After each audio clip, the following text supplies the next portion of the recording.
Hello students, welcome to Panchajanya IAS. ನಾನು ನವೀನ್ ಕುಮಾರ್. ಇವತ್ತಿನ the Hindu ಪತ್ರಿಕೆಯ ವಿಶ್ಲೇಷಣೆಗೆ ನಿಮಗೆಲ್ಲರಿಗೂ ಸ್ವಾಗತ. ಮೊದಲನೇ ವಿಷಯ, the government introduced 3 bills in parliament to remove the prime minister, chief minister and ministers if they are arrested or face serious criminal charges, sparking protest and debate on political morality. ಕೇಂದ್ರ ಸರ್ಕಾರ 3 ಹೊಸ ಮಸೂದೆಗಳನ್ನು ಮಂಡಿಸಿದೆ. ಅದರಲ್ಲಿ ಈಗ ಬಂಧನಕ್ಕೊಳಗಾಗಿರೋರು ಅಥವಾ ಗಂಭೀರವಾದ criminal ಆರೋಪಗಳನ್ನ ಎದುರಿಸ್ತಾ ಇರತಕ್ಕಂತಹ ಪ್ರಧಾನಿನೇ ಆಗಿರಬಹುದು, ಮುಖ್ಯಮಂತ್ರಿಗಳು ಅಥವಾ ಸಚಿವರನ್ನ ಅಧಿಕಾರದಿಂದ ವಜಾಗೊಳಿಸುವಂತಹ ಅಧಿಕಾರವನ್ನ, ಅವರು ಅಧಿಕಾರದಲ್ಲಿ ಇರ್ತಾರೆ, ಅವರನ್ನ ವಜಾಗೊಳಿಸೋದು, ಆ ಅಧಿಕಾರವನ್ನ ಇದು ಸರ್ಕಾರಕ್ಕೆ ನೀಡುತ್ತೆ. ಅಂತಂದ್ರೆ ನೋಡಿ, ಪ್ರೈಮ್ ಮಿನಿಸ್ಟರ್ ಆಗಿರಬಹುದು, ಮುಖ್ಯಮಂತ್ರಿಗಳಾಗಿರಬಹುದು, ಸಚಿವರಾಗಿರಬಹುದು, ಅವ್ರ ಮೇಲೆ ಗಂಭೀರ ಆರೋಪಗಳಿದ್ರೆ ಅವರನ್ನ ವಜಾ ಮಾಡಬಹುದು. ಇದರಿಂದಾಗಿ ಚರ್ಚೆಗಳಾಗ್ತಾ ಇದೆ. ರಾಜಕೀಯ ನೈತಿಕತೆ ಮತ್ತೆ ಬೇರೆ ಬೇರೆ ರೀತಿಯ ಪ್ರತಿಭಟನೆಗಳಿಗೆ ಇದು ಕಾರಣ ಆಗ್ತಾ ಇದೆ. ಇದನ್ನ ಕೇಂದ್ರ ಸರ್ಕಾರ ಬೇರೆ ಅಪೋಸಿಷನ್ ಪಾರ್ಟಿ ಇರುವ ರಾಜ್ಯ ಸರ್ಕಾರಗಳ ವಿರುದ್ಧ ಬಳಸ್ಕೊಳ್ಬಹುದು ಅನ್ನುವಂತಹ ಒಂದು ಪ್ರತಿಕ್ರಿಯೆ, ಟೀಕೆ ಎಲ್ಲ ವ್ಯಕ್ತ ಆಗ್ತಾ ಇದೆ. ಇನ್ನು joint committee of parliament. Joint committee is a parliamentary body consisting of members from both Lok Sabha and Rajya Sabha form to examine bills in detail before they are reported back to parliament. ಸಂಸತ್ತಿನ ಒಂದು ಜಂಟಿ ಸಮಿತಿ ಅಂತ ಕರೀತೇವೆ. ಇದರಲ್ಲಿ ಲೋಕಸಭೆ ಸದಸ್ಯರು ಇರ್ತಾರೆ, ರಾಜ್ಯಸಭೆಗಳ ಸದಸ್ಯರು ಇರ್ತಾರೆ. ಸಂಸದೀಯ ಸಂಸ್ಥೆ ಮಸೂದೆಗಳನ್ನ ವಿವರವಾಗಿ ಪರಿಶೀಲಿಸಿ ಸಂಸತ್ತಿಗೆ ಮತ್ತೆ ಅದನ್ನು ವರದಿ ಮಾಡಲಿಕ್ಕೆ ಇದನ್ನ ರಚನೆ ಮಾಡ್ತಾರೆ. ಇನ್ನು constitutional amendment bill seeks to change provisions of the constitution. ಸಾಂವಿಧಾನಿಕ ತಿದ್ದುಪಡಿ ಮಸೂದೆ ಅಂದ್ರೆ ಸಂವಿಧಾನದ ನಿಬಂಧನೆಗಳನ್ನೇ ಬದಲಾಯಿಸಲಿಕ್ಕೋಸ್ಕರ ಇರುವಂತಹ ಮಸೂದೆ. ರಿಕ್ವೈರಿಂಗ್ ಅ ಸ್ಪೆಷಲ್ ಮೆಜಾರಿಟಿಯಲ್ಲಿ ಡಿಫರೆಂಟ್ ಟೈಪ್ಸ್ ಇರುತ್ತೆ. ಪಾಲಿಟಿಯಲ್ಲಿ ನೀವು ಓದಿರಬಹುದು, ಪೊಲಿಟಿಕಲ್ ಇತ್ತಿದ್ರೆ ಅದನ್ನ ನೋಡ್ತೀರಿ ಅಲ್ಲಿ. In both houses of parliament under article 368. ಸಂವಿಧಾನದ 368ನೇ ವಿಧಿಯ ಅಡಿಯಲ್ಲಿ ಸಂಸತ್ತಿನ ಎರಡೂ ಸದನಗಳಲ್ಲಿ ವಿಶೇಷ ಬಹುಮತದ ಅಗತ್ಯ ಇರುತ್ತೆ ಇದಕ್ಕೆ. ಹಾಗಾಗಿ ಅದನ್ನ ಅಂತ ಬಹುಮತವನ್ನ ಪಡ್ಕೊಂಡ ಮೇಲೆ ಮಾತ್ರ ಈ ಮಸೂದೆ ಪಾಸ್ ಆಗುತ್ತೆ. ಮುಂದಿನ ವಿಚಾರ, external affairs minister S Jaishankar in Moscow highlighted that tariff and non-tariff trade barriers are hurting India-Russia trade and stressed on early conclusion of free trade agreement between India and Eurasian Economic Union, EAU ಅಂತ short ಆಗಿ ಕರೀತೇವೆ, EAEU. Jaishankar ಅವರು ಮಾಸ್ಕೋದಲ್ಲಿ ಮಾತುಕತೆ ನಡೆಸಿದ ಮೇಲೆ ಸುಂಕ ಮತ್ತೆ ಸುಂಕೇತರ ಟ್ಯಾರಿಫ್ಗಳು, non tariff, ಇದ್ರ ಬಗ್ಗೆ ನೀವು ಕೇಳಿರ್ತೀರಿ, ಟ್ಯಾರಿಫ್ ಮತ್ತೆ ನಾನ್ ಟ್ಯಾರಿಫ್ ಅಂತಹ ಟ್ರೇಡ್ ಬ್ಯಾರಿಯರ್ಸ್ ಗಳಿರುತ್ತೆ, ವ್ಯಾಪಾರಕ್ಕೆ ಎದುರಾಗುವಂತಹ ಅಡೆತಡೆಗಳು. ಇದರಿಂದಾಗಿ ಭಾರತ ರಷ್ಯಾ ವ್ಯಾಪಾರದಲ್ಲಿ ಹಾನಿ ಆಗ್ತಾ ಇದೆ. ಅದೇ ಸಂದರ್ಭದಲ್ಲಿ ಯುರೇಷಿಯನ್ ಆರ್ಥಿಕ ಒಕ್ಕೂಟ ಅದರ ಜೊತೆಗೆ ಮುಕ್ತ ವ್ಯಾಪಾರ ಒಪ್ಪಂದವನ್ನ ಶೀಘ್ರವಾಗಿ ಅಂತಿಮಗೊಳಿಸಬೇಕು ಅಂತ ಅವರು ಒತ್ತಿ ಹೇಳಿದ್ದಾರೆ. ಇನ್ನು tariff and non tariff barriers ಅಂತಂದ್ರೆ taxes or duties on imports or exports, while non tariff barriers are restrictions like quotas, standards and regulations that hinder free trade. Tariff ಅಂತಂದ್ರೆ ನಿಮ್ಗೆ ಗೊತ್ತಿದೆ, ಸುಂಕ, ಆಮದು, ಇದರ ಮೇಲೆ ವಿಧಿಸುವಂತಹ ತೆರಿಗೆ ಅಥವಾ ರಫ್ತು, ಅದಕ್ಕೆ ಸಂಬಂಧಪಟ್ಟಿದ್ದು. ಅದರಿಂದಾಗಿ ಅಲ್ಲಿ ಏನ್ ಮಾಡ್ತಾರೆ, ತೆರಿಗೆಗಳನ್ನ ವಿಧಿಸ್ತಾರೆ. ನಾನ್ ಟ್ಯಾರಿಫ್ ಬ್ಯಾರಿಯರ್ಸ್ ಅಂತಂದ್ರೆ ರೆಸ್ಟ್ರಿಕ್ಷನ್ಸ್, ಅದ್ರ ತೆರಿಗೆ ಅನ್ನೋಕ್ಕಿಂತ ಒಂಥರ ಬೇರೆ ಬೇರೆ ರೀತಿ ನಿರ್ಬಂಧಗಳನ್ನ ಹೇರ್ತಾರೆ. ಕೋಟಾ ಇರಬಹುದು, ಮಿತಿ ಅಳವಡಿಸೋದು ಕೆಲವೊಂದು, ಮತ್ತೆ ಗುಣಮಟ್ಟ ಚೆನ್ನಾಗಿಲ್ಲ, ಕ್ವಾಲಿಟಿ ಇಶ್ಯೂಸ್ ಗಳನ್ನ ಹೇಳಿ ಅದನ್ನ ತರಿಸ್ಕೊಳ್ಳದೆ ಇರೋದು, ಮತ್ತೆ ಬೇರೆ ಬೇರೆ ನಿಯಮ ನಿರ್ಬಂಧಗಳನ್ನ ನಾನ್ ಟ್ಯಾರಿಫ್ ಮೆಷರ್ಸ್ ಅಂತ ಕರೀತಾರೆ. ಇದರಿಂದಾಗಿ ಮುಕ್ತ ವ್ಯಾಪಾರ ಸರಿಯಾಗಿ ಆಗೋದಿಲ್ಲ. ಇನ್ನು Eurasian economic union, EAEU, it's a regional economic union of Russia, Belarus, Kazakhstan, Armenia and Kyrgyzstan that promotes free movement of goods, services, capital and labor among its members. ಯಾವ್ಯಾವ ದೇಶ ಅಂತ ಸರಿಯಾಗಿ ನೀವು ನೆನಪಿಟ್ಕೊಂಡಿರ್ಬೇಕು. EAEU ಸರಿಯಾಗಿ ನೋಡ್ಕೊಳ್ಳಿ. ಇದರಲ್ಲಿ Russia, Belarus, Kazakhstan, Armenia, Kyrgyzstan ಇದೆಲ್ಲವನ್ನ ಒಳಗೊಂಡಿರುತ್ತೆ. ಮ್ಯಾಪ್ ಅಲ್ಲಿ ಹೋಗಿ ಅದನ್ನ ಮಾರ್ಕ್ ಮಾಡ್ಕೊಳ್ಳಿ. ಈ ಎಲ್ಲಾ ರಾಷ್ಟ್ರಗಳ ನಡುವೆ ಸರಕು ಇರಬಹುದು, ಸೇವೆ, ಹೀಗೆ ಬಂಡವಾಳ, ಕಾರ್ಮಿಕರ ಮುಕ್ತವಾದ ಚಲನೆ, ಅಂದ್ರೆ ಒಂದು ಪ್ರದೇಶದಿಂದ ಇನ್ನೊಂದು ಪ್ರದೇಶಕ್ಕೆ ಈಸಿಯಾಗಿ ಮೂವ್ ಆಗಬಹುದು, ಅದನ್ನ ಇದು ಉತ್ತೇಜಿಸುತ್ತೆ. ಇನ್ನು India successfully test fired the ಇಂಡಿಜಿನಸ್ಲಿ developed ಅಗ್ನಿ 5 intermediate long-range ballistic missile from Chandipur, Odisha, validating all operational and technical parameters. ಅಗ್ನಿ-5 ಮಧ್ಯಮ ಅಥವಾ ದೂರಗಾಮಿ ಬ್ಯಾಲಿಸ್ಟಿಕ್ ಕ್ಷಿಪಣಿಯನ್ನು ಯಶಸ್ವಿಯಾಗಿ ಪರಿಶೀಲಿಸಿದ್ದಾರೆ. ಈ ಪರೀಕ್ಷೆ ಮೂಲಕ ಎಲ್ಲ ಕಾರ್ಯಾಚರಣೆ ಮತ್ತೆ ತಾಂತ್ರಿಕ ಮಾನದಂಡಗಳು ಕರೆಕ್ಟ್ ಆಗಿದೆ, ಟೆಕ್ನಿಕಲ್ ಪ್ಯಾರಾಮೀಟರ್ ಸರಿಯಾಗಿದೆ ಅಂತ ಹೇಳ್ತಾ ಇದ್ದಾರೆ. ಇನ್ನು ಅಗ್ನಿ-5 ಮಿಸೈಲ್ ಇದು ನೋಡಿ, ಇಂಟರ್ ಕಾಂಟಿನೆಂಟಲ್ ಖಂಡಾಂತರ ಬ್ಯಾಲಿಸ್ಟಿಕ್ ಮಿಸೈಲ್. ಇದು ಡಿಸೈನ್ಡ್ ಬೈ DRDO, ನಮ್ಮ DRDOನೇ ಡಿಸೈನ್ ಮಾಡಿದ್ದು. With a range of around 5000 kilometre, ಸುಮಾರು 5000 ಕಿಲೋಮೀಟರ್ ವ್ಯಾಪ್ತಿಯನ್ನು ಹೊಂದಿರುತ್ತೆ. Capable of India's long term security needs, ಅಂತಂದ್ರೆ ನಮ್ಮ ಭಾರತದ ದೀರ್ಘಾವಧಿ ಅಂತಂದ್ರೆ ಈ ಕೆಲವು ವರ್ಷಗಳಿಂದ ನಾವು ಪಾಕಿಸ್ತಾನ ಇರಬಹುದು, ಚೀನಾ ಇರಬಹುದು, ಬೇರೆ ಬೇರೆ ಪ್ರದೇಶಗಳಲ್ಲಿ ಕೆಲವು ಉದ್ವಿಗ್ನತೆ ಎದುರಾಗ್ತಾ ಇದೆ. ಹಾಗಾಗಿ ಕೇವಲ ತಾತ್ಕಾಲಿಕ ಅಲ್ಲ, ಬಹು ದೀರ್ಘಕಾಲಿಕವಾಗಿ ನಮ್ಮ ಭದ್ರತಾ ಅಗತ್ಯಗಳನ್ನ ಪೂರೈಸುವ ಸಾಮರ್ಥ್ಯ ಈ ಅಗ್ನಿ-5ಗೆ ಇದೆ. ಇನ್ನು MIRV ಟೆಕ್ನಾಲಜಿ, ಇದೇನು ಫುಲ್ ಫಾರ್ಮ್ ನೋಡಿ, ಮಲ್ಟಿಪಲ್ ಇಂಡಿಪೆಂಡೆಂಟ್ಲಿ ಟಾರ್ಗೆಟಬಲ್ ರೀಎಂಟ್ರಿ ವೆಹಿಕಲ್. ಒಂದು ಕ್ಷಿಪಣಿ ಇದೆ ಅಂತ ಇಟ್ಕೊಳ್ಳಿ, ಇದರಲ್ಲಿ MIRV ಇದೆ ಅಂತಂದ್ರೆ ಇದ್ರ ಒಳಗಡೆ ಮತ್ತೆ ಚಿಕ್ಕ ಚಿಕ್ಕ ಕ್ಷಿಪಣಿಗಳ ತರ ಇರುತ್ತೆ. ಇವೆಲ್ಲ ಮಲ್ಟಿಪಲ್ ಆಗಿರುತ್ತೆ, ತುಂಬಾ ಇರುತ್ತೆ ಮಲ್ಟಿಪಲ್ ಅಂತಂದ್ರೆ. ಮತ್ತೆ ಇಂಡಿಪೆಂಡೆಂಟ್ಲಿ ಟಾರ್ಗೆಟೇಬಲ್, ಇಂಡಿಪೆಂಡೆಂಟ್ ಅಂತಂದ್ರೆ ಬೇರೆ ಬೇರೆ ಗುರಿಗಳ ಮೇಲೆ ಇಂಡಿಪೆಂಡೆಂಟ್ ಆಗಿ ಟಾರ್ಗೆಟ್ ಮಾಡುತ್ತವೆ. ರೀಎಂಟ್ರಿ ವೆಹಿಕಲ್, ಒಂದ್ಸಾರಿ ಕ್ಷಿಪಣಿ ಹಾರದ್ಮೇಲೆ ಹೋದ್ಮೇಲೆ, ಈಗ ಉದಾಹರಣೆಗೆ ಕಲ್ಪನೆಗೆ ಮಾತ್ರ ಹೇಳ್ತಾ ಇರೋದು, ಕ್ಷಿಪಣಿ ಓಪನ್ ಆಗುತ್ತೆ ಅಂತ ಇಟ್ಕೊಳ್ಳಿ, ಅದ್ರೊಳಗಡೆ ತುಂಬಾ ಚಿಕ್ಕ ಚಿಕ್ಕ ಕ್ಷಿಪಣಿಗಳಿರುತ್ತೆ. ಅದು ಪ್ರತಿಯೊಂದು ಯಾವ ಕಡೆ ಟಾರ್ಗೆಟ್ ಮಾಡಿರ್ತಾರೋ ಅದಕ್ಕೆ ಹೋಗಿ ಹೊಳೆಯುತ್ತೆ. ಅದು MIRV, which enable single missile to strike multiple target simultaneously. ಇರೋದು ಒಂದೇ ಸಿಂಗಲ್ ಮಿಸೈಲ್, ಆದ್ರೆ ಅದರಿಂದ ನಾವು ಮಲ್ಟಿಪಲ್ ಟಾರ್ಗೆಟ್ ಅನ್ನ ಸೈಮಲ್ಟೇನಿಯಸ್ಲಿ ಸ್ಟ್ರೈಕ್ ಮಾಡಬಹುದು. ತುಂಬಾ ಗುರಿಗಳನ್ನ, ಅನೇಕ ಗುರಿಗಳನ್ನ ಹೊಡೆದಾಕಬಹುದು.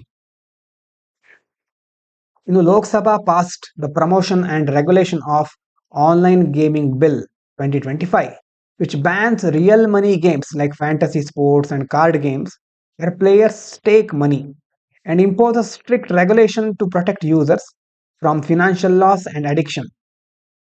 ಮುಖ್ಯವಾಗಿ ಆನ್ಲೈನ್ ಗೇಮಿಂಗ್, ಅದರ ಪ್ರಮೋಷನ್ ಇರಬಹುದು ಅಥವಾ ರೆಗ್ಯುಲೇಷನ್, ಅದರ ನಿಯಂತ್ರಣಕ್ಕೆ ಸಂಬಂಧಪಟ್ಟಂತಹ ವಿಧೇಯಕವನ್ನು ಅಂಗೀಕರಿಸಲ್ಪಟ್ಟಿದೆ. ಆ ವಿಧೇಯಕ ಎಲ್ಲಿ? ಲೋಕಸಭೆಯಲ್ಲಿ. ಅಂದ್ರೆ ಈಗ ನೀವು ಕೇಳ್ತಾ ಇರಬಹುದು, ಬೇರೆ ಬೇರೆ ಅಡ್ವರ್ಟೈಸ್ಮೆಂಟ್ಗಳು ಬರುತ್ತಲ್ವಾ, Dream11 ಈ ರೀತಿಯಾದಂತಹ ಅಡ್ವರ್ಟೈಸ್ಮೆಂಟ್ಗಳನ್ನ ಅವಾಗ ಕೊಡ್ತಾ ಇರ್ತಾರೆ. ಇದರಲ್ಲಿ ಹಣವನ್ನ ಪಣಕ್ಕಿಟ್ಟು ಆಡುವಂತ ಆಟಗಳು, ಅದೆಲ್ಲವನ್ನ ಈ ಒಂದು ಬಿಲ್ ನಿಷೇಧಿಸುತ್ತೆ. ಮತ್ತೆ ಇದರಲ್ಲಿ ಯಾವ್ಯಾವ ರೀತಿ ಕಷ್ಟಗಳಾಗತ್ತೆ ಅನ್ನೋದೆಲ್ಲ ನೀವು ಕೇಳ್ತಾ ಇರಬಹುದು. ಕೋಟಿಗಟ್ಟಲೆ ಕಳ್ಕೊಂಡವರು ಇರ್ತಾರೆ. ಹಾಗಾಗಿ ಯೂಸರ್ಸ್, ಬಳಕೆದಾರರನ್ನ ಆರ್ಥಿಕ ನಷ್ಟದಿಂದ, ಮತ್ತೆ ಇದೊಂದು ವ್ಯಸನದ ತರ ಆಗ್ಬಿಟ್ಟಿದೆ, ಈಗ ಅಡಿಕ್ಷನ್ ಆಗ್ಬಿಟ್ಟಿರುತ್ತೆ. ಇದೆ ರಮ್ಮಿ ಮತ್ತೆ ಬೇರೆ ಬೇರೆ ಆನ್ಲೈನ್ ಅಲ್ಲಿ ನೀವು ಅಡ್ವರ್ಟೈಸ್ಮೆಂಟ್ ನೋಡ್ತಿರಲ್ವಾ. ಹಾಗಾಗಿ ಅದೆಲ್ಲದ್ರಿಂದ ರಕ್ಷಿಸಲಿಕ್ಕೆ ಕಠಿಣ ನಿಯಮಗಳನ್ನ ಇದರ ಅಡಿಯಲ್ಲಿ ವಿಧಿಸ್ತಾರೆ. ಇನ್ನೊಂದು ರಿಯಲ್ ಮನಿ ಗೇಮಿಂಗ್ ಅಂತ ಟರ್ಮ್ ಬಂದಿದೆ ಇಲ್ಲಿ. Real money gaming refers to online platforms where users deposit and stake actual money to play games of chance or skill with winnings link to financial returns. ಅಂತಂದ್ರೆ ಹಣವನ್ನ ಠೇವಣಿ ಇಟ್ಟು ಆಡುವಂತ ಆಟಗಳು. ಆ ಆಟ ಗೆದ್ರೆ ಹಣ ಸಿಗುತ್ತೆ, ಇಲ್ದಿದ್ರೆ ಹಣ ಹೋಗುತ್ತೆ ಅಷ್ಟೇ. ಹಾಗಾಗಿ ಅದು ರಿಯಲ್ ಮನಿ ಗೇಮಿಂಗ್. ಇನ್ನು ಪನಿಷ್ಮೆಂಟ್ ಅಂಡರ್ ದಿ ಬಿಲ್, ಈ ಬಿಲ್ ನ ಅಡಿಯಲ್ಲಿ ಏನ್ ಹೇಳ್ತಾರೆ? ದ ಬಿಲ್ ಪ್ರಿಸ್ಕ್ರೈಬ್ ಮಾಡುವಂದ್ರೆ ಏನ್ ಹೇಳುತ್ತೆ ಅಂತಂದ್ರೆ, up to 3 years imprisonment or 10 lakh fine. ಒಂದು 3 years ತನಕ ಇಂಪ್ರಿಸನ್ಮೆಂಟ್ ಮತ್ತೆ 10 lakh ಫೈನು, ಹೀಗೆ ಬೇರೆ ಬೇರೆ ರೀತಿಯ ಫೈನು ಜಾಸ್ತಿ ಆಗಬಹುದು ಅಥವಾ ಎರಡನ್ನೂ ಸಹ ಸೇರಿಸಬಹುದು. ಅದರಲ್ಲಿ ಅಂದ್ರೆ ಇಂಪ್ರಿಸನ್ಮೆಂಟ್ ಜೈಲು ಶಿಕ್ಷೆ, ದಂಡ ಎರಡನ್ನೂ ಸಹ ಹಾಕಬಹುದು. Offering or promoting real money gaming, ಯಾರಾದ್ರೂ ಇಂಥ ಮನಿ ಗೇಮಿಂಗ್ ಅನ್ನ ಆಫರ್ ಮಾಡ್ತಾ ಇದ್ರೆ ಅಥವಾ ಪ್ರಮೋಟ್ ಮಾಡ್ತಾ ಇದ್ರೆ ಅವರಿಗೆ ಶಿಕ್ಷೆನ ಕೊಡ್ತಾರೆ. ಹಾರ್ಷರ್ ಪೆನಾಲ್ಟೀಸ್ ಫಾರ್ ರಿಪೀಟ್ ಆಫೆನ್ಸಸ್, ಮತ್ತೆ ಆಫೆನ್ಸ್ ರಿಪೀಟ್ ಆದ್ರೆ ಇನ್ನೂ ಹಾರ್ಷ್ ಆಗಿರುತ್ತೆ ಅದಕ್ಕೆ ಕೊಡುವಂತ ಶಿಕ್ಷೆ. ಇನ್ನು Israel's defence minister approved a military plan to seize Gaza city and called up 60,000 reservists, intensifying the conflict with Hamas while rejecting international mediation efforts for ceasefire. Israel ಗಾಜಾದಲ್ಲಿ ಆಗ್ತಾ ಇರತಕ್ಕಂಥ ಸಂಘರ್ಷ ಗೊತ್ತೇ ಇದೆ ನಿಮಗೆ. ರಕ್ಷಣಾ ಸಚಿವರು ಏನ್ ಮಾಡಿದ್ದಾರೆ? ಸೇನಾ ಯೋಜನೆಗೋಸ್ಕರ 60,000 ಮೀಸಲು ಸೈನಿಕರನ್ನ ಕರೆದಿದ್ದಾರೆ. ಈಗ ಇದರಿಂದಾಗಿ ಸಂಘರ್ಷ ಇನ್ನಷ್ಟು ತೀವ್ರಗೊಳ್ತಾ ಹೋಗುತ್ತೆ. ಕದನ ವಿರಾಮಕ್ಕೆ ಬೇರೆ ಬೇರೆ ಅಂತಾರಾಷ್ಟ್ರೀಯ ಸಂಸ್ಥೆಗಳು ಪ್ರಯತ್ನ ಮಾಡ್ತಾ ಇದ್ರು ಸಹ ಇಸ್ರೇಲ್ ಅದೆಲ್ಲವನ್ನ ತಿರಸ್ಕರಿಸ್ತಾ ಇದೆ. ಇನ್ನು ಮೀಸಲು ಸೈನಿಕರು ಅಂತ ಬಂತಲ್ಲ ಇಲ್ಲಿ, ರಿಸರ್ವಿಸ್ಟ್ ಅಂತ ಹೇಳ್ತಾರೆ. These are trained soldiers who are not in active service but can be called back during emergencies or war, forming a key part of Israel's defence strategy. ಅಂತಂದ್ರೆ ಇಸ್ರೇಲ್ನ ರಕ್ಷಣಾ ಕಾರ್ಯತಂತ್ರ ಹೇಗಿರುತ್ತೆ ಅಂತಂದ್ರೆ, ಎಷ್ಟೋ ಜನರನ್ನ ಅವರು ಯುದ್ಧದ ಸಂದರ್ಭದಲ್ಲಿ ಅಗತ್ಯ ಬಿದ್ದರೆ ಕರ್ಸ್ಕೊಳ್ಬೇಕು ಅಂತ ಟ್ರೈನ್ ಮಾಡಿರ್ತಾರೆ, ಅವರಿಗೆ ತರಬೇತಿ ಕೊಟ್ಟಿರ್ತಾರೆ. ಯಾವ್ದಾದ್ರು ತುರ್ತು ಸಂದರ್ಭ ಬಂದ್ರೆ ಯುದ್ಧದ ಸಮಯದಲ್ಲಿ ಅವ್ರನ್ನ ಕರೀತಾರೆ. ಈಗ ನೋಡಿ, ಒಂದು ಸುಮಾರು 60,000 ಇಂತಹ ಮೀಸಲು ಸೈನಿಕರನ್ನ ಕರೆದಿದ್ದಾರೆ. ಹಮಾಸ್ ಬಗ್ಗೆ ಯಾವಾಗ ಕೇಳ್ತಾ ಇರ್ತೇವೆ. Islamist militant and political organisation, ಉಗ್ರಗಾಮಿ ಅಥವಾ ರಾಜಕೀಯ ಸಂಘಟನೆ ಇದು. ದಟ್ ಕಂಟ್ರೋಲ್ಸ್ ಗಾಜಾ, ಗಾಜಾವನ್ನ ನಿಯಂತ್ರಿಸೋದು ಈ Hamas. Consider a terrorist group by Israel. Israel ಮತ್ತೆ US ನೋಡಿ, ದ US ಅಂಡ್ EU ಇವೆಲ್ಲ ಇದನ್ನ ಹಮಾಸ್ ಅನ್ನ ಟೆರರಿಸ್ಟ್ ಆರ್ಗನೈಸೇಷನ್ ಅಂತ ಕನ್ಸಿಡರ್ ಮಾಡುತ್ತವೆ. And central to the ongoing Israel Palestine conflict. ಈ ಹಮಾಸ್ ನಿಂದಾನೇ ಈಗ ಈ ಒಂದು ಕಾನ್ಫ್ಲಿಕ್ಟ್ ನಡೀತಾ ಇರೋದು.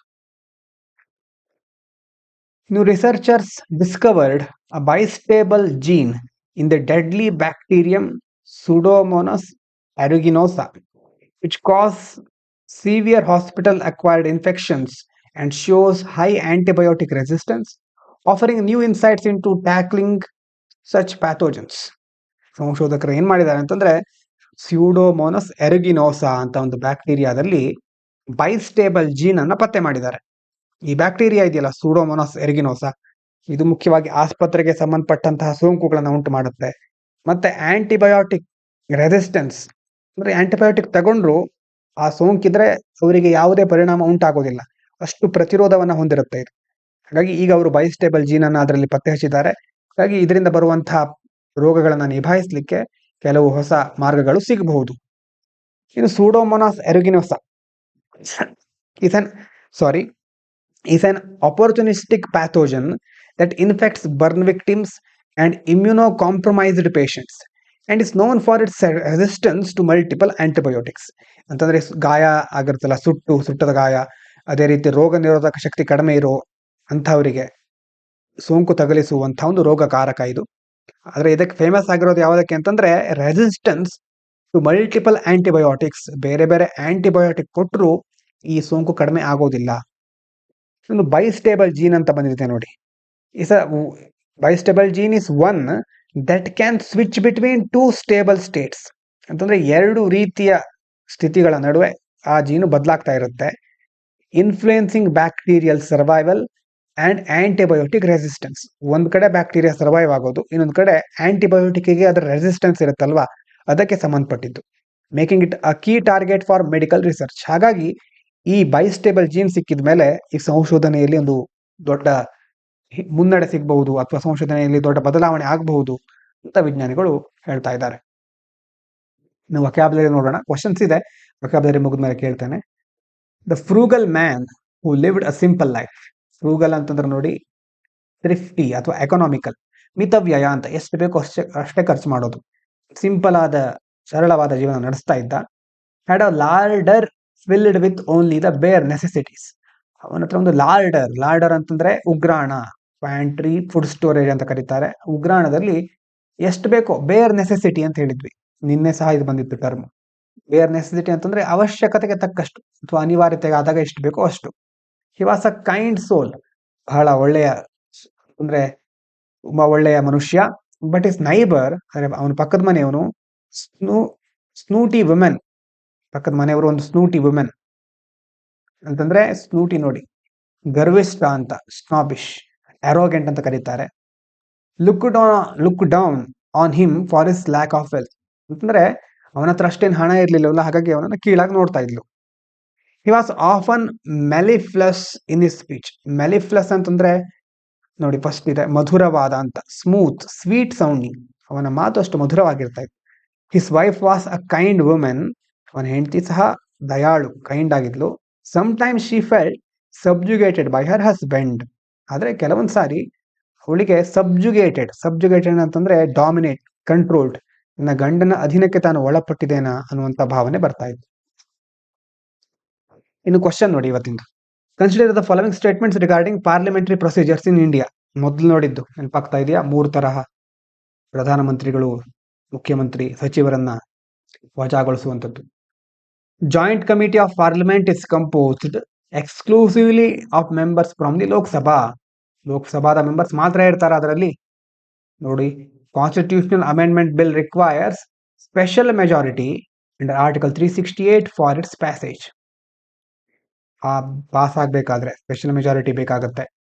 Recent bills related to disqualification of ministers due to criminal charges refer to a joint committee of parliament.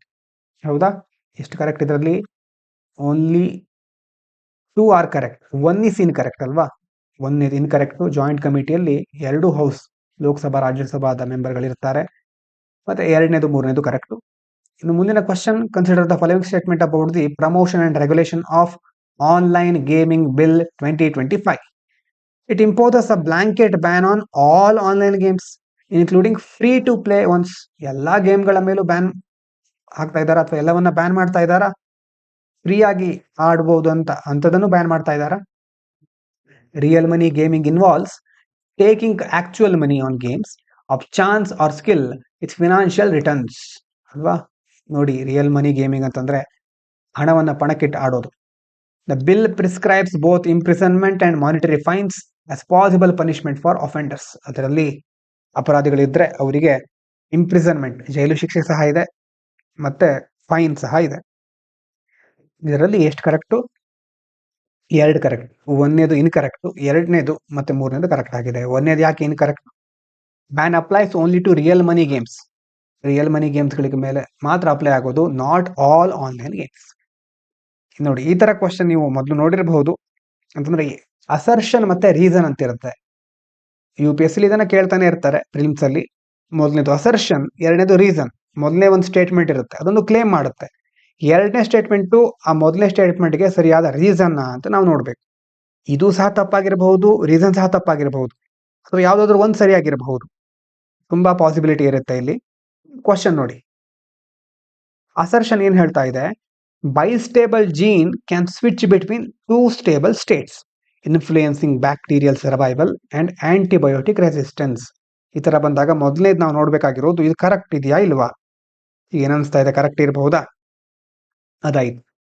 2ನೇದು reason ನೋಡಿ, such genetic behavior provides insight into why Pseudomonas aeruginosa remains difficult to treat in hospital acquired infections.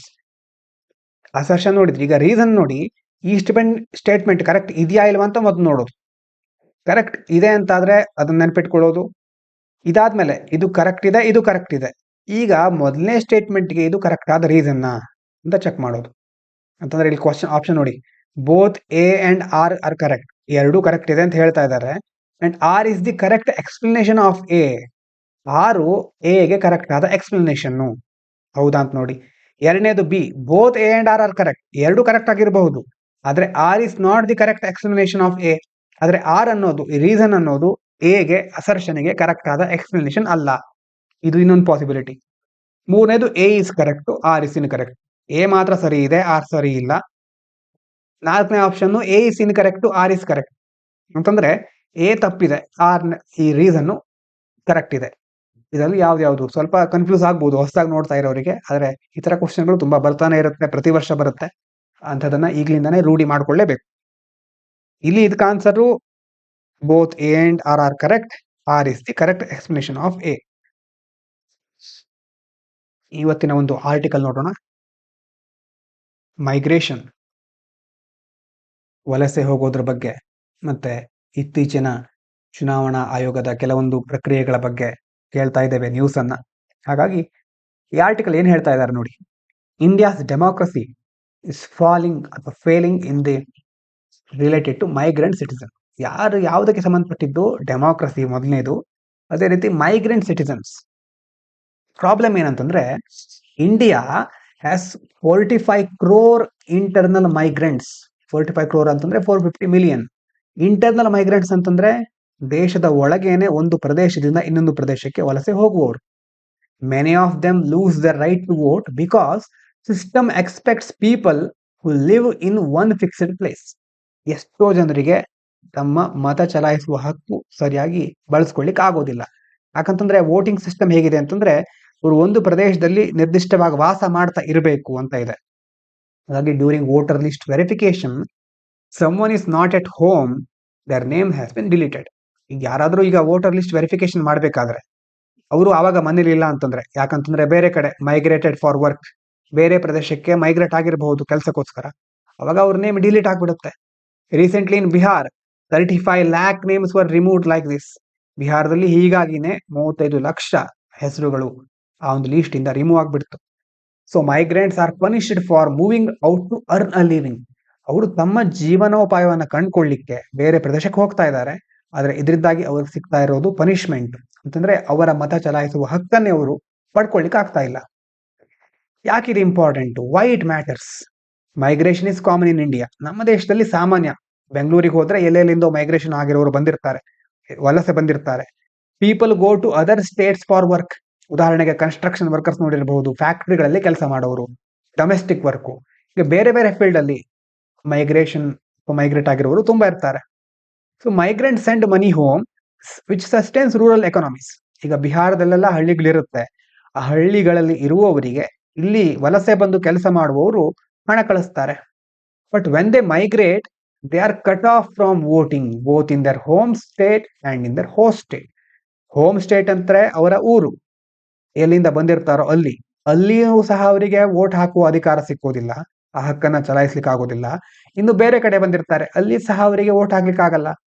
This makes them politically invisible. ಹಾಗಾಗಿ ರಾಜಕೀಯ ವ್ಯವಸ್ಥೆಯಲ್ಲಿ ಅವರು ಕಣ್ಮರೆ ಆಗ್ಬಿಡ್ತಾರೆ.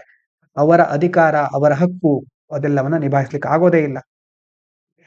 The bigger issue, ದೊಡ್ಡ ಸಮಸ್ಯೆ ಏನಂತಂದ್ರೆ system is built for sedentary citizens. Sedentary life style ಅಂತ ನೀವು ಕೇಳ್ತಾ ಇರಬಹುದು ಕೆಲವೊಂದು ಕಡೆ. ಅಂತಂದ್ರೆ ನಾನ್ ಮೂವಿಂಗ್, ತುಂಬಾ ಇಡೀ ದಿನ ಒಂದೇ ಕಡೆ ಕೂತ್ಕೊಂಡು ಕೆಲಸ ಮಾಡೋದು ಸೆಡೆಂಟರಿ ವರ್ಕ್ ಅಂತ ಹೇಳ್ತಾರೆ. ಅದೇ ರೀತಿ ಇಲ್ಲಿ ಸೆಡೆಂಟರಿ ಅಂತಂದ್ರೆ ಮತ್ತೊಂದು ಕಡೆ ಹೋಗದೆ ಇರೋದು, ಎಲ್ಲಿರ್ತಾರೋ ಅಲ್ಲಿಂದಾನೇ ಕೆಲಸ ಮಾಡೋದು, ವರ್ಕ್ ಫ್ರಮ್ ಹೋಮ್ ಅಂತೆಲ್ಲ ಇರುತ್ತಲ್ವಾ, ಆ ರೀತಿ. ನಾನ್ ಮೂವಿಂಗ್, ಕೆಲಸಕ್ಕೋಸ್ಕರ ಬೇರೆ ಕಡೆ ಹೋಗ್ಬೇಕಾದ ಅವಶ್ಯಕತೆ ಇರೋದಿಲ್ಲ. To register as a voter you need permanent proof of residence. Ration card, utility bill. ನೀವು ಒಂದ್ ಕಡೆ ವೋಟರ್ ಅಂತ ರಿಜಿಸ್ಟರ್ ಆಗ್ಬೇಕು ಅಂತಂದ್ರೆ ನಿಮಗೆ ಒಂದು ಪರ್ಮನೆಂಟ್ ಪ್ರೂಫ್ ಆಫ್ ರೆಸಿಡೆನ್ಸ್ ಇರಬೇಕು. ಎಲ್ಲಿ ನಿಮ್ಮ ವಾಸ್ತವ್ಯ ಅನ್ನೋದು ನಿಖರವಾಗಿರ್ಬೇಕು, ಪರ್ಮನೆಂಟ್ ಆಗಿರ್ಬೇಕು. Migrants living in rented houses, slums or temporary shelters often lack this. ಈಗ ಮೈಗ್ರೆಂಟ್ಸ್ ಬಂದಿರ್ತಾರೆ, ನೀವು ನೋಡಿರಬಹುದು, ರಸ್ತೆ ನಿರ್ಮಾಣ ಮಾಡೋದು, ದೊಡ್ಡ ದೊಡ್ಡ ಬಿಲ್ಡಿಂಗ್ ನ ಪಕ್ಕದಲ್ಲಿ ಚಿಕ್ಕ ಚಿಕ್ಕ ಟೆಂಟ್ ಗಳನ್ನ ಹಾಕಿರ್ತಾರೆ. ಆ ಟೆಂಟ್ ಹಾಕೊಂಡು ಅಲ್ಲಿ ಸ್ಲಮ್ಗಳಲ್ಲಿ ಅಥವಾ ಒಂದು ರೆಂಟ್ ಯಾವುದೋ ಹೌಸ್ ಅಲ್ಲಿ ಬಾಡಿಗೆ ಮನೇಲಿ ಇರೋದು, ಟೆಂಪರರಿ ಶೆಲ್ಟರ್ ಗಳನ್ನ ಮಾಡ್ಕೊಂಡಿರ್ತಾರೆ. ಅವರಿಗೆ ಈಗ ಪರ್ಮನೆಂಟ್ ಪ್ರೂಫ್ ಆಫ್ ರೆಸಿಡೆನ್ಸ್ ಇಲ್ಲ. So they also face other problems like digital illiteracy ಅಲ್ವಾ. ಇನ್ನು ಬೇರೆ ಸಮಸ್ಯೆ ಏನು ಇಲ್ಲಿರೋದು, ಅವರಿಗೆ ಡಿಜಿಟಲ್ ಇಲ್ಲಿಟ್ರಸಿ, ಬೇರೆ ಬೇರೆ ಆಧುನಿಕ ತಂತ್ರಜ್ಞಾನಗಳನ್ನ ಉಪಯೋಗಿಸೋದು ಗೊತ್ತಿಲ್ಲ. ಸೋಷಿಯಲ್ ಎಕ್ಸ್ಕ್ಲೂಷನ್, ಬೇರೆ ಕಡೆಯಿಂದ ಬಂದಿರ್ತಾರೆ ಅಂತಂದ್ರೆ ಇಲ್ಲಿ ಇರುವವರು, ಹೊಸ ಪ್ರದೇಶದಲ್ಲಿ ಇರುವವರು ಒಪ್ಕೊಳ್ಳೋದಲ್ಲ ಅಷ್ಟು ಸುಲಭವಾಗಿ, ಅವರನ್ನ ದೂರ ಇಡ್ತಾರೆ. ಅಂಡ್ ಲ್ಯಾಕ್ ಆಫ್ ಡಾಕ್ಯುಮೆಂಟೇಶನ್, ಅವರ ಹತ್ರ ಬೇಕಾಗಿರೋ ದಾಖಲೆಗಳು ಇರೋದಿಲ್ಲ. As a result they can't participate full in election. ಈ ಎಲ್ಲಾ ಕಾರಣದಿಂದಾಗಿ ಅವರು ಎಲೆಕ್ಷನ್ ನಲ್ಲಿ ಸರಿಯಾಗಿ ಭಾಗವಹಿಸಲಿಕ್ಕೆ ಆಗೋದಿಲ್ಲ. ಸ್ಟಡೀಸ್ಗಳು ಏನ್ ಹೇಳುತ್ತೆ ಅಂತಂದ್ರೆ, study by TISS election commission found low voter turnout is linked high migration States. ಎಲ್ಲೆಲ್ಲಿ ಜಾಸ್ತಿ ಮೈಗ್ರೇಷನ್ ಆಗಿದೆಯೋ ಅಂತಂದ್ರೆ ಯಾವ್ಯಾವ ರಾಜ್ಯಗಳಲ್ಲಿ ಹಲವಾರು ಜನ ಕೆಲಸಕ್ಕಾಗಿ ಹೊರಗಡೆ ಹೋಗಿದ್ದಾರೋ ಅಲ್ಲಿ ವೋಟರ್ ಟರ್ನ್ಔಟ್ ಕಡಿಮೆ ಇದೆ. Bihar turnout was the lowest in India, 53% ಮಾತ್ರ ಅಲ್ಲಿ ವೋಟರ್ ಟರ್ನ್ಔಟ್, ಇದು ನಮ್ಮ ದೇಶದಲ್ಲೇ ಕಡಿಮೆ. Gujarat, Karnataka with lots of migrants coming in also reported fewer migrant voters. Gujarat, ಕರ್ನಾಟಕಕ್ಕೆಲ್ಲ ಮೈಗ್ರೆಂಟ್ಸ್ ಬರ್ತಾ ಇದ್ದಾರೆ, ಆದ್ರೆ ಅಲ್ಲೂ ಸಹ ಮೈಗ್ರೆಂಟ್ ವೋಟರ್ಗಳ ರಿಪೋರ್ಟಿಂಗು ಕಡಿಮೆ ಇದೆ. ಇನ್ನು ಐಡೆಂಟಿಟಿ ಕ್ರೈಸಿಸ್ ಆಫ್ ಮೈಗ್ರೆಂಟ್ಸ್ ಅಲ್ವಾ. ಅಂತಂದ್ರೆ migrants work and pay taxes in host states. ಅವ್ರು ವರ್ಕ್ ಮಾಡೋದು, ಟ್ಯಾಕ್ಸ್ ಅನ್ನ ಪೇ ಮಾಡೋದು ಹೋಸ್ಟ್, ಎಲ್ಲಿ ಅವರು ಇರ್ತಾರಲ್ವಾ, ಉಳ್ಕೊಳ್ತಾರೆ ಕೆಲಸ, ಆ ಒಂದು ಹೋಸ್ಟ್ ಸ್ಟೇಟ್ ಅಲ್ಲಿ. But they don't get full political rights there. ಅಲ್ಲೇ ಟ್ಯಾಕ್ಸ್ ಪೇ ಮಾಡೋದು, ಆದ್ರೆ ಅಲ್ಲಿ ಅವರಿಗೆ ರಾಜಕೀಯ ಅಧಿಕಾರ ಇರೋದಿಲ್ಲ. In their home states they are often deleted from voter list. ಈ ಕಡೆ ಆ ಊರಿನಲ್ಲಿ ಅವರನ್ನ ಆಲ್ರೆಡಿ ವೋಟರ್ ಲಿಸ್ಟ್ ಇಂದ remove ಮಾಡಿಬಿಟ್ಟಿರ್ತಾರೆ. This creates a duality. ಇದರಿಂದ ಒಂದು ಡ್ಯುಯಾಲಿಟಿ ಏನು, economic participation in host state, political identity in home state. ಒಂದ್ ಪ್ರಕಾರ ಎಕನಾಮಿಕ್ ಪಾರ್ಟಿಸಿಪೇಷನ್ ಎಲ್ಲ ಆಗ್ತಿರೋದು ಯಾವುದೋ ಬೇರೆ ರಾಜ್ಯದಲ್ಲಿ, ಪೊಲಿಟಿಕಲ್ ಐಡೆಂಟಿಟಿ ಬೇಕಾಗಿರೋದು ಹೋಮ್ ಸ್ಟೇಟ್ ಅಲ್ಲಿ. Now even their home state identity is being eroded. ಎಷ್ಟು ಅವಶ್ಯಕತೆ ಇದ್ರೂ ಹೋಮ್ ಸ್ಟೇಟ್ ಅಲ್ಲೂ ಅವರ ಊರಿನಲ್ಲಿ ಅವರ ತಮ್ಮ ಸ್ವಂತ ರಾಜ್ಯದಲ್ಲೂ ಅವರ ಐಡೆಂಟಿಟಿ ಈಗ ಇರ್ತಾ ಇಲ್ಲ, ಅದು ಸಹ ನಾಶ ಆಗ್ಬಿಡ್ತಾ ಇದೆ. ಯಾಕೆ ಇದು ಡೇಂಜರಸ್ ಅಂತಂದ್ರೆ, it's not just about ration or welfare, ಏನೋ ರೇಷನ್ ಕಾರ್ಡು ವೆಲ್ಫೇರ್ ಅದಕ್ಕೆ ಮಾತ್ರ ಇದು ಸಂಬಂಧಪಟ್ಟಿದ್ದಲ್ಲ. It's about denial of democratic rights to vulnerable section. ಸಮಾಜದ ಒಂದು ದುರ್ಬಲ ವರ್ಗಕ್ಕೆ ಪ್ರಜಾಪ್ರಭುತ್ವದ ಮೌಲ್ಯಗಳನ್ನ ಸರಿಯಾಗಿ ಫಾಲೋ ಮಾಡ್ಲಿಕ್ಕೆ ಆಗ್ತಾ ಇಲ್ಲ, ಸಂವಿಧಾನದ ತತ್ವಗಳು ಅವರಿಗೆ ಅಪ್ಲೈ ಆಗ್ತಾ ಇಲ್ಲ.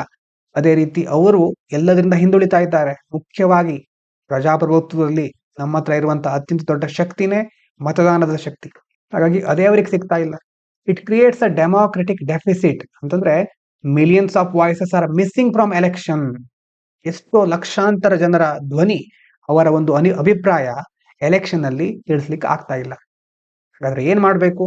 Need a portable voter I D system. Voter I D system ಹೇಗಿರ್ಬೇಕು ಅಂತಂದ್ರೆ, ಎಲ್ಲೇ ಇರಲಿ you can vote from wherever you are. ಎಲ್ಲೇ ಇದ್ರೂ ನಿಮಗೆ ವೋಟ್ ಮಾಡ್ಲಿಕ್ಕೆ ಅವಕಾಶ ಇರಬೇಕು. ಯೂಸ್ ಟೆಕ್ನಾಲಜಿ, ಈಗೆಲ್ಲ ಅಂತ ಟೆಕ್ನಾಲಜಿಗಳು ಬಂದಿದೆ.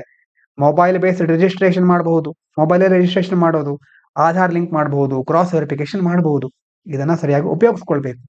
Election commission and civil society must ensure migrants are not treated as outsiders. ಅಂದ್ರೆ ಒಂದು ಎಲೆಕ್ಷನ್ ಕಮಿಷನ್ ಅದರ ಪಾತ್ರ ಸಹ ದೊಡ್ಡದಿದೆ. ಸಿವಿಲ್ ಸೊಸೈಟಿ, ಯಾವ ಒಂದು ಪ್ರದೇಶಕ್ಕೆ ಮೈಗ್ರೆಂಟ್ಸ್ಗಳು ಬಂದಿರ್ತಾರಲ್ವಾ, ಅವರು ಸಹ ಯಾವುದೋ ಒಂದು ಬೇರೆ ಪ್ರದೇಶದವರು ನಮ್ಮ ಮನುಷ್ಯರ ತರ ನೋಡೋದಿಲ್ಲ ಎಷ್ಟೋ ಸಾರಿ. ಅಂದ್ರೆ ಯಾರೋ ಬರ್ತಾರೆ, ಕೆಲಸ ಮಾಡ್ಕೊಂಡು ಹೋಗ್ತಾರೆ, ಇಂತೆಲ್ಲ ಒಂದು ಮನಸ್ಥಿತಿ ಇರುತ್ತೆ. ಹಾಗಾಗಿ ಅವರನ್ನ ಔಟ್ಸೈಡರ್ಸ್ ತರ ಟ್ರೀಟ್ ಮಾಡದೆ ನಮ್ಮೊಳಗೆ ಅವರನ್ನು ಒಂದಾಗಿಸ್ಬೇಕು. ಹಾಗಾದಾಗ ಮಾತ್ರ ಇಂಥ ಮೈಗ್ರೆಂಟ್ಸ್ಗಳ ಸಮಸ್ಯೆ ಅಥವಾ ಅವರಿಗಿರುವಂತಹ ಬೇರೆ ಬೇರೆ ತೊಂದರೆಗಳು ನಿವಾರಣೆ ಆಗ್ಲಿಕ್ಕೆ ಸಾಧ್ಯ. ಇವಿಷ್ಟು ಇವತ್ತಿನ ಮುಖ್ಯವಾದ ವಿಚಾರಗಳು. ನಾಳೆ ಭೇಟಿಯಾಗೋಣ. ಎಲ್ರಿಗೂ ಧನ್ಯವಾದಗಳು. ಇದು ಪಾಂಚಜನ್ಯ IAS.